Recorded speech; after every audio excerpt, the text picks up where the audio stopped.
5.2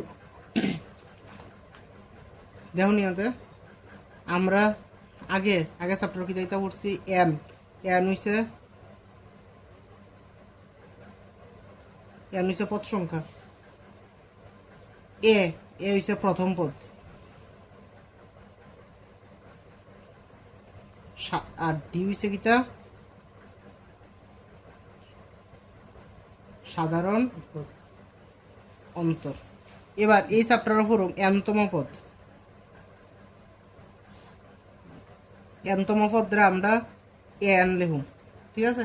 এবার A N এর সূত্র হইছে এ n is equal to a plus n minus 1 into D.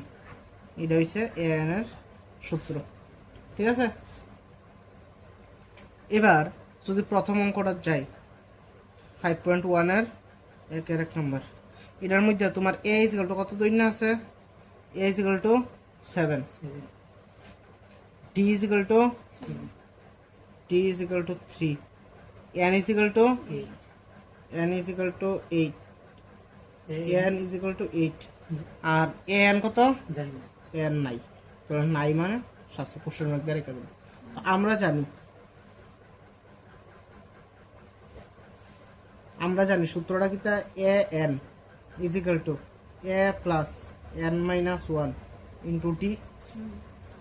এবার এর জায়গা কত বলবো, এর মান কত 7, এন এর মান কত 8, এন এর মান 8 না, তাহলে ডি মাইনাস আর ডি হইছে 3, ঠিক আছে। যার নিচে যার মান বসাইছি 7 প্লাস এন মাইনাস 1 কত জানি 8 মাইনাস 1 7 ইন্টু 3, 7 প্লাস 3 দিয়ে 7 গুণ করলে কত 21, 21 এর লগে 7 যোগ করলে কত